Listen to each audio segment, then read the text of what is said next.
top. Interesting. That spot belongs to Patrick Mahomes and the Kansas City Chiefs, as you see there. Rounding out the top 5, we've got the Packers, Bills, and Ravens. So let's get Jeff Darlington back in here. And Jeff, a lot of moves from some of those top teams on the power rankings. Let's start with Baltimore adding a wide receiver over the weekend.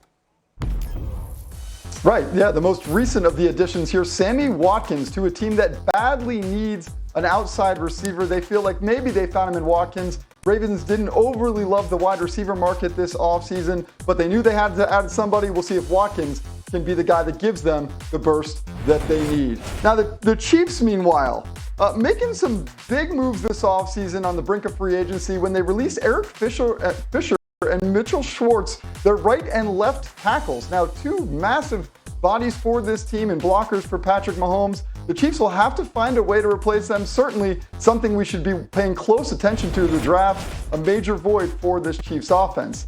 No voids when it comes to the Tampa Bay Buccaneers. They are returning all 22 starters from the Super Bowl.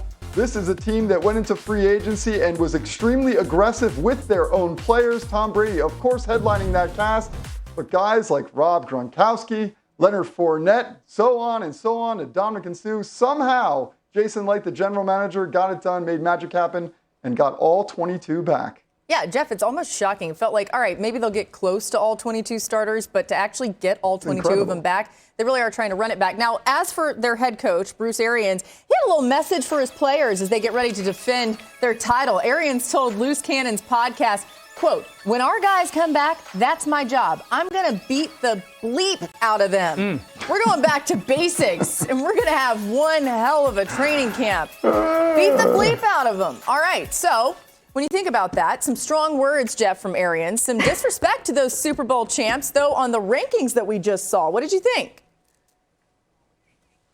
I just don't believe it. That's just not the Bruce Arians model. Like, literally, he just doesn't do that. He's known for ending practice at like 2:30 and sending his guys home. So we'll see. Maybe he saw something this past season that he felt like he needs to instigate maybe a little bit of a tougher mentality in training camp heading into the year. But he also has been known to take care of his veterans.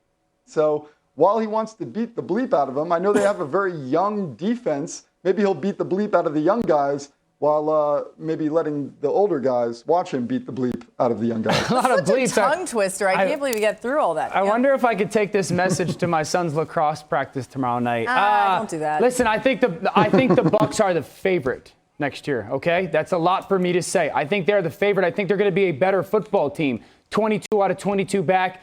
And we documented last week how well they have drafted. That being said, the Chiefs are the darling of the NFL. They've got the biggest question marks out of those 2 football teams, but they also have the greatest question mark eraser in the NFL at Patrick Mahomes. Everyone's going to point to the tackles, rightfully so. There still are some free agents. Mitchell Schwartz, Russell Okung. I don't know who said anything, but Russell Okung. Tom Brady. Tom Brady's the second best question mark eraser in the NFL right now. I also look at the draft, and you could get Rashawn Slater, you can get Darisaw out of Virginia Tech, you can get Jenkins from Oklahoma State. So I'm interested to see what Kansas City. The really interesting thing for me is both these teams have really great general managers, really good head coaches, and very complete rosters. It's just that the Chiefs need to plug in and fix their kind of question marks where Tampa could just build upon theirs. What question marks did Tom Brady have to erase? He played behind one of the best offensive lines in the NFL with an incredible group of weapons. Maybe, Jeff, in roster construction, because he's clearly been invaluable in that regard. The fact that they were able to run it back, I do think is a testament to his recruiting abilities. But for me, the Chiefs they're the favorites. Let's not overrate what we saw in a Super Bowl where Patrick Mahomes is playing behind backups at almost every single position on the offensive line. They went out, Dan's described, some of the additions they've made there with Tooney, Kyle Long, obviously Laurent Duvernay-Tardif. It's a great draft for tackles. But again, like the Chiefs, as long as Patrick Mahomes is the quarterback there, unless they are once again playing behind a complete group of backups, I will always pick Kansas City.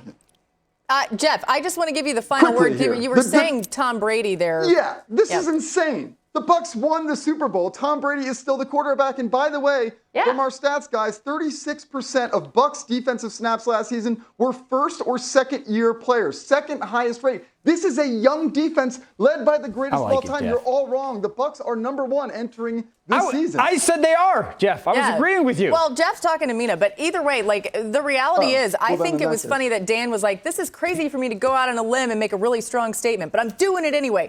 All right, anyway, more to come your way on NFL Live. The 49ers now have the third pick in this year's draft. But and it was Sam Darnold shines, Sam Darnold dazzles. And by the way, I'm not trying to take anything away from the highlight that we saw that day or the other day. It's not like we're trying to hate on it. It's just saying you can't just treat that in a vacuum. You have to apply the entire body of work when you're making these evaluations. Deshaun Kaiser, by the way, best pro day I've ever been to. That guy looked like unbelievable. He looked like the next Peyton Manning out there. And then we know what happened. So you can't take too much away from these pro days.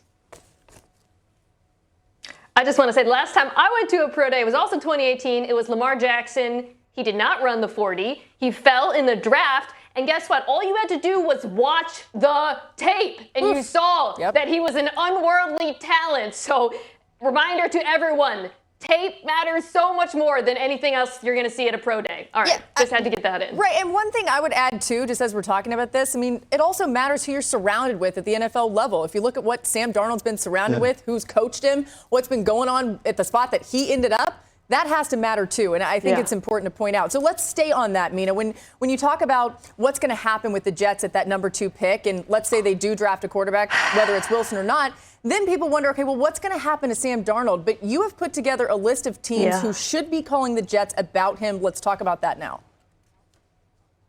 So I do think the Jets are going to draft a quarterback. I would be shocked at this point if they don't. I think it's going to be Zach Wilson. So the next question is, who might trade for Sam? His value is probably suppressed at this point. There's upside there. To me, 3 teams come to mind. The number 1 team that I think should consider this, should seriously look into it, is Chicago. Okay, Andy Dalton, obviously, not only is he not the long-term answer, with Sam, you can give your organization some hope, some upside. Hey, maybe we might find something in him and it's not going to cost us very much. They don't have any other options where they're picking the draft. Then you've got Denver. Drew Lock, unfortunately, has not lived up to, he has not proven that he's a franchise quarterback or starter. He also missed games last year. And then Pittsburgh, well, Ben Roethlisberger is nearing the end of the road. They don't have an answer for quarterback of the future. I know they have Haskins. Why not bring Darnold in as well and let him compete? To me, worth taking a flyer on for the Steelers as well. I love those teams. I think Chicago makes so much sense because there's like this unknown upside for Sam Darnold. You never know out in Chicago. It might save your job. I absolutely love Denver because if Drew Lock struggles, like we can move on. Pittsburgh, actually, like I'll throw another one out there. The Tampa Bay Buccaneers. Like, let's just imagine we get to draft night and you can go get Sam Darnold if you're Tampa for a 3rd-round pick. You like it could make a ton of sense. He gets to sit. You don't have to force him on the field, and now he gets to walk into a significantly healthier situation, and Tampa can kind of just keep the train rolling in another year or 2. I kind of like that. And Jeff, you're really, you know Tom Brady well. You know all kinds of things about him. Doesn't like it. How would he feel about Sam Darnold coming on there and maybe having to, like, I don't know that he'd have to bring him along, but you know what I mean, that quarterback room? Yeah, I mean, Tom doesn't bring guys along. I know that. Right. He just doesn't do that. He's nice about it. He just doesn't do it. But by the way, if you're coming back to the point, if you're going to give up, if you're just going to get a 3rd-round pick for Sam Darnold, I'm not trying to instigate another debate, but why wouldn't you just keep him? Why wouldn't you keep him as your potential backup if you need it at a really good cost and just decline his 5th-year option? I just don't think if the value is a 3rd-round pick, that it's really worth sending him away when you could just have another good quarterback on your roster as your young guy comes up. My only pushback is his value is not going to increase next year. If you're drafting the quarterback, you're going to play him. Yeah. The last thing I will say is this. When the Jets take Zach Wilson at number 2, and I think they're gonna, he better be stinking great, okay? Because you're not just taking a 2nd pick. You're taking a 2nd pick at the same position that you just took a young quarterback at with the 3rd pick overall in the draft, and you're also passing on 3 or 4 more 1st-round picks to select him. You better be special. Yeah, the Jets have drafted 10 quarterbacks in the last 15 seasons. If you were wondering, that's more than any other team. All right, we're talking about some pro days here, and even though Dan apparently doesn't like them, I do. Let's talk about Justin Fields, his pro day tomorrow. I think something that you'll see early on is his competitiveness. And I get it, it's a pro day, right? But this guy competes against himself. It's one of the reasons why he pushed himself to transfer, to find a new home for himself in college football in Ohio State. Yes, there's things about his game that are unfinished. I think he's going to look around at other pro days and say, I want mine to be better than that other quarterback that he knows might go ahead of him, Mina. To me, I'll be looking for two of Justin Fields' best